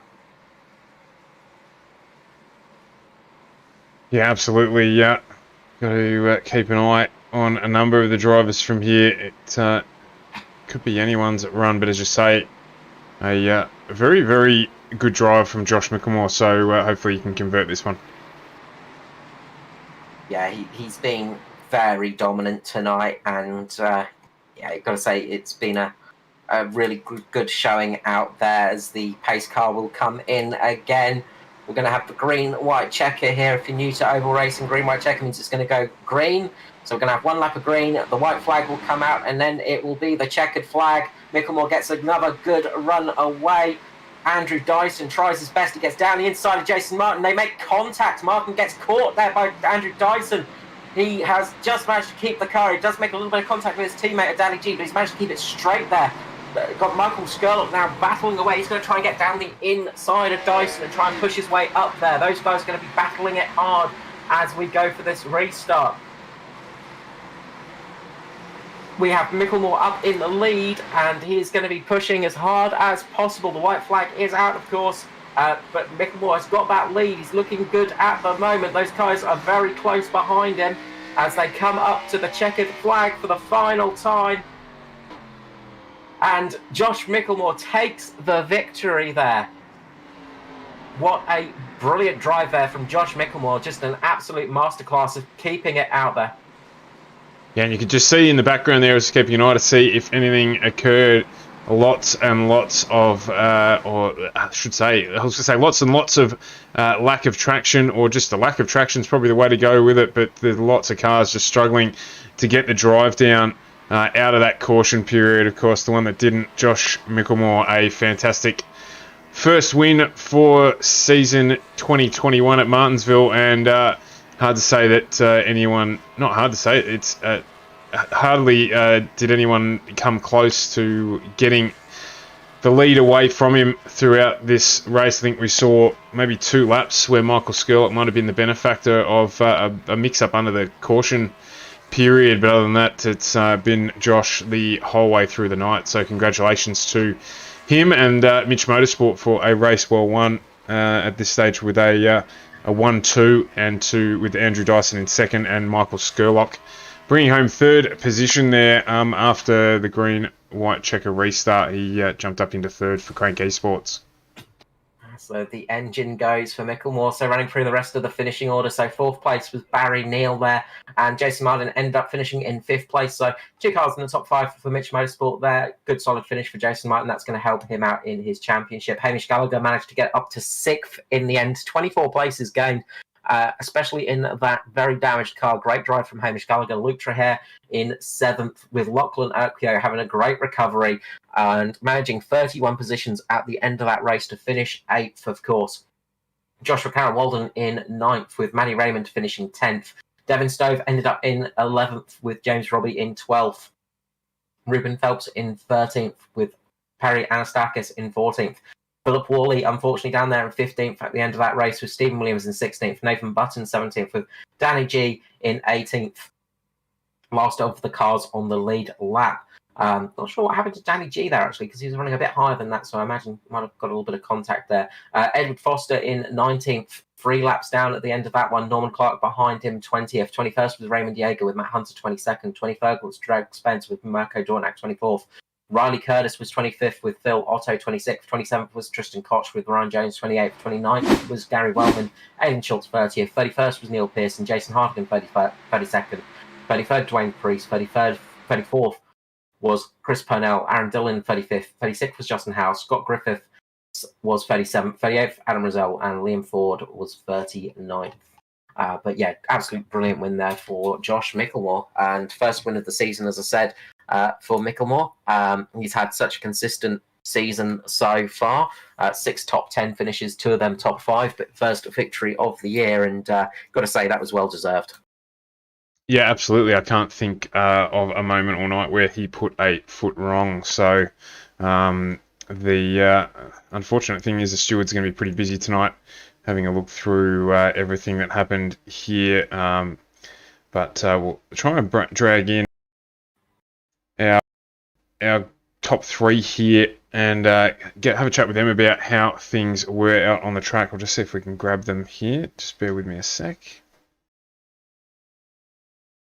Yeah, so just having a quick look back at Danny G, and it looks like he just had a moment just on the exit of the corner, and that's what cost him those positions. And he just ran a bit wide and then went down the order after losing the car up into the wall a little bit, and yeah, that's where he dropped down, unfortunately. But we've got our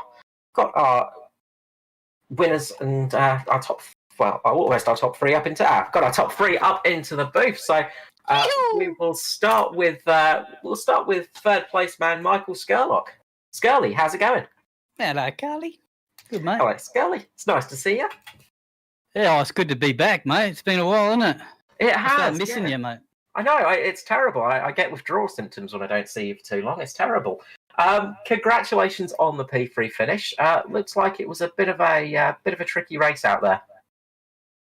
Yeah, I don't know what was going on, mate. It's like half the field was playing demo derby and half of us were trying to race. So we wouldn't get more than 4 or 5 laps at a time. Like literally, I think it was like, it might have even been 3, man. Like I was, I was giving them the benefit of the doubt 4 laps. So I think it was 3 laps every time, mate. About 10 runs of 3.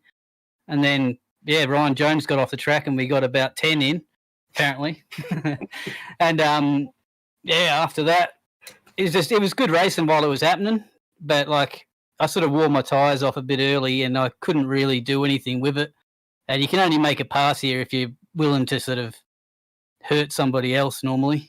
And I just, I haven't had a good spot in a while, so I just wanted to sit there and just finish with a good spot, to be honest.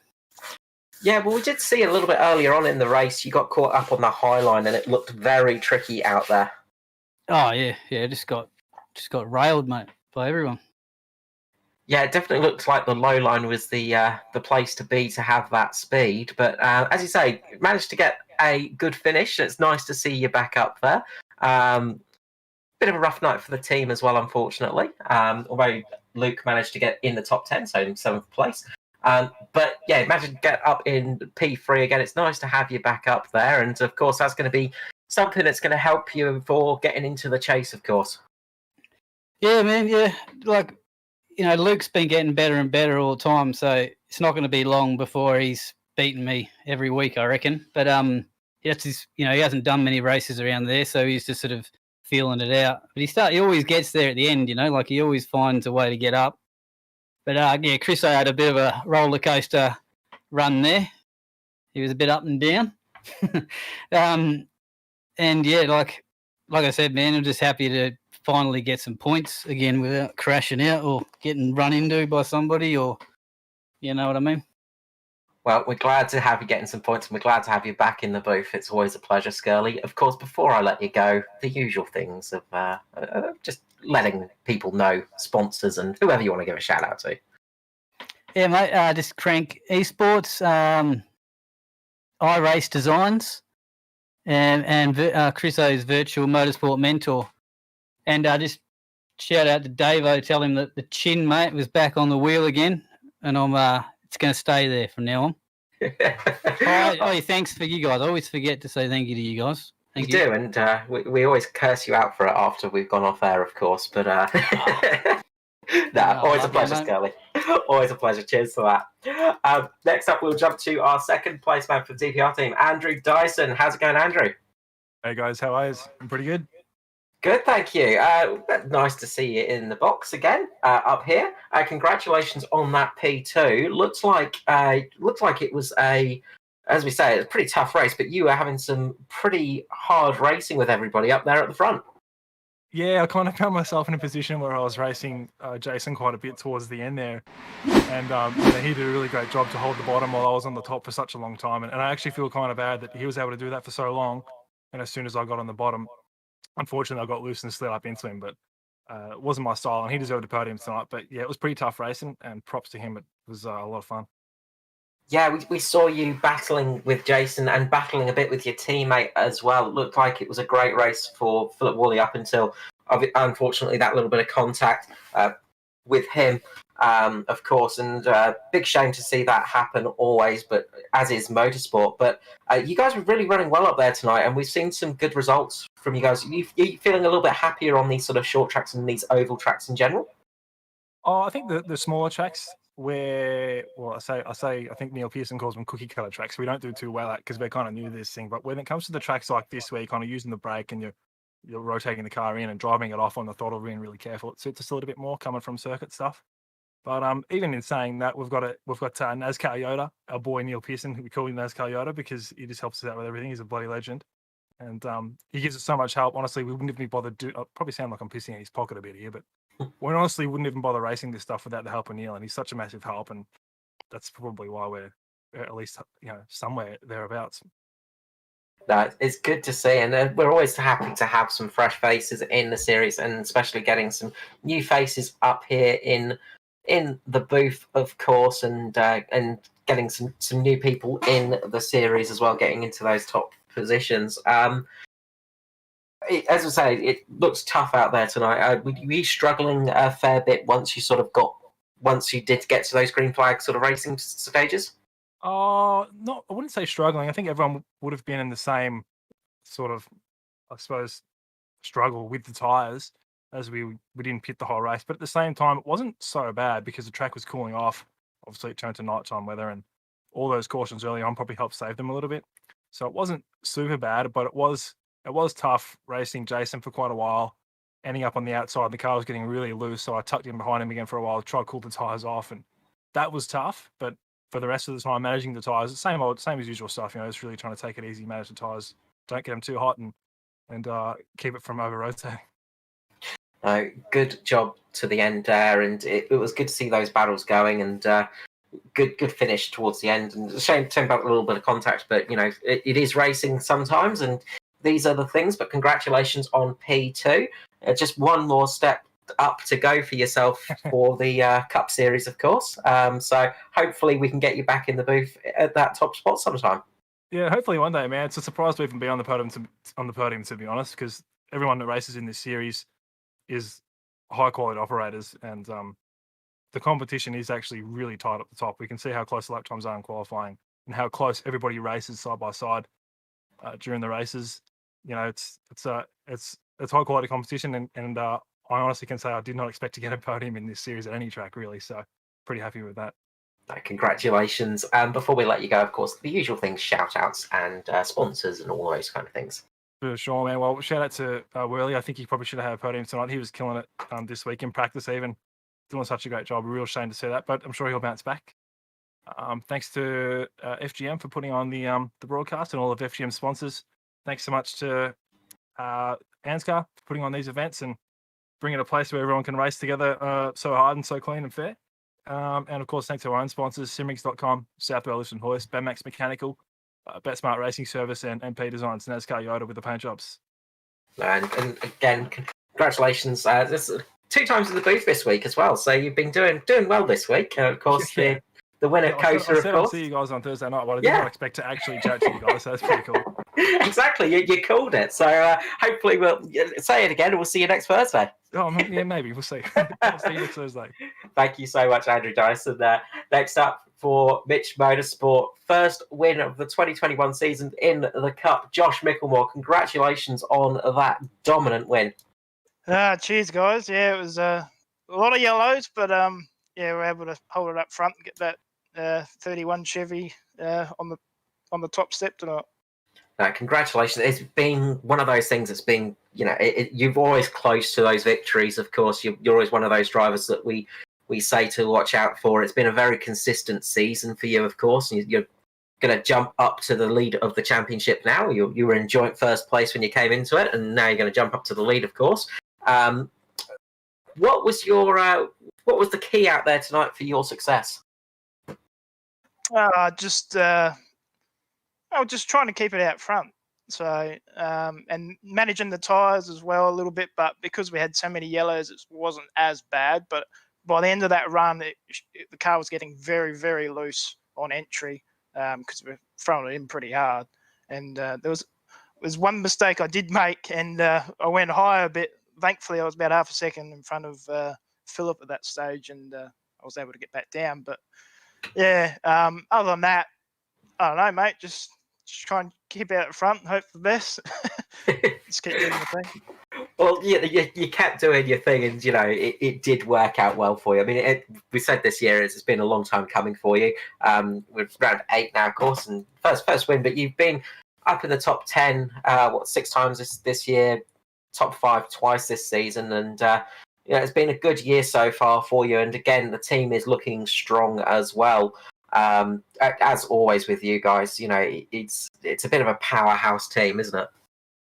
Oh, yeah, we just try to keep doing our best week in, week out, put it in a fair bit of time when we're not racing these leagues and doing other leagues and stuff as well, and trying to do some American leagues on the weekend as well. So there's more than just this league we're doing to keep our driving and that. So, the boys and myself will put in a lot of pretty hard work to stay at this level as well. So that's it. It's practice that makes perfect, and I know how much practice you guys put in. It's just it's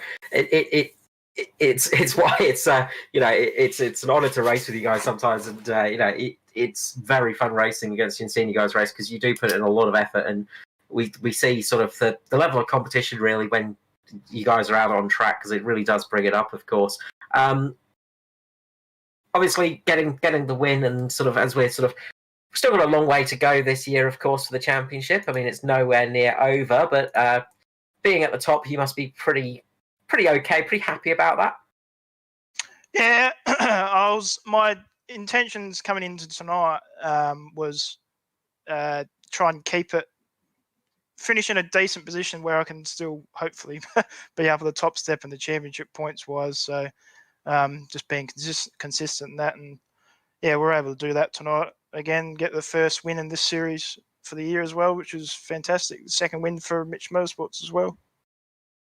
Yeah, no, congratulations on that, of course, and we look forward to seeing some more of the action and seeing you back in the booth again soon, of course. Before I let you go, Josh, anyone you'd like to give a shout out to tonight? Yeah, just the Mitch Motorsport boys, Hamish, Jason, and Daniel, for all the work they've been putting in. Good work, fellas. ANZCAR for putting on the Killer League. BK Designs for the paint schemes, and you guys for putting on a hell of a stream. And also Mum and Dad, if they're watching, and Jason Baxter, cheers guys for supporting me tonight, watching as well. We're always happy to put on the broadcast, and we're always happy to have you up here in the booth as well. Thank you so much, Josh Michelmore, Mitch Motorsport. We'll hopefully see you up here again soon. All right, cheers guys. Well, Stuart, that was it was a bit of a longer one tonight. It was a bit of a tricky one out there tonight as well for those guys. But brilliant win there from Josh Michelmore, just absolutely dominant out there. Yeah, a few surprises. A few people will be disappointed with the night. A few people will be disappointed with some of the driving, but it's a short track with a lot of close competition. Not a lot of margin between these guys in this top tier league, so it's probably always bound to happen. But I think at the end of the night, Josh thoroughly deserved to take home the bickies here, and he got his just reward as well. So he'll go into next round at the top of the championship, which I think, based on his season so far, thoroughly deserved. Yeah, and I think it's going to be quite hard to sort of knock off that with his consistency as well this season. It's one of those things that he is very good at. It's being consistent, of course. Of course, we have next Monday we have the trucks back, and back to a more normal style of circuit. We are back at the oval circuit of Charlotte. That's on the 12th of April. Then, of course, we'll be off to Richmond Motor Speedway on the 15th for the Cup Series. And, of course, on FGM, we have the Oz Pro-Am Series on Tuesday night as well, Stuart. Yeah, so Oz Pro-Am, we head to Lime Rock for their first or second wildcard round for the season in the Audi 90 GTO. So that's going to be pretty wild there for a couple of 20-minute races. So jump in for that one as well. Yeah, it should be pretty fun and exciting for that. So we will wish you all a good night, and we will see you at the next upcoming events. Before we finish off, though, Stuart, we got the I'll let you quickly talk about the upcoming the Prelude to the Dream. Yes, that's the one. Thank you. Thursday, June 10th on FGM eCast, we're having our first charity stream. It will be a 12-hour stream that will culminate with the Prelude to the Dream run in the Super Modifieds. As you can see on the screen there, it's Thursday, June 10th. Race start, I believe, is around about 8 o'clock, and there's going to be as many heats as we can fit into that one. It's a $5 donation going towards a very good cause as we try to assist family in need, trying to raise money for a mobility vehicle for their daughter, much needed. We've already got, I think, 15 or so drivers entered into this one so far, so it's building very quickly. We only announced it last week. Yeah, jump in, get involved in it. It's going to be a good fun race. If you're not an ANZCAR member, that's okay. Just reach out to us through the ANZCAR Facebook page. We'll get you added in for the event so you can run and have some fun. We'd like to see as many drivers as we can get down there. We're aiming to raise $1,000 over the course of the stream. So if you're not going to drive, make sure you tune in and chuck in a couple of gold coins if you can, because I know the family concerned will very much appreciate it. So that's coming up on June 10th. Absolutely, and off to Eldora for that one. So it's going to be an exciting race, getting a bit down and dirty there. So looking forward to that one for sure. So I think we'll call that one an evening. So wish you all a good night. Thank you so much for everybody that joined us. Thank you so much to everybody that has subscribed as well. We are always thankful for that. To everybody that's joined us to watching, myself, Carl Withy, and Stuart Brown, we'll wish you a very good evening. Thanks very much, Carl. We'll see you all next week on Monday night for the trucks. Have a good one.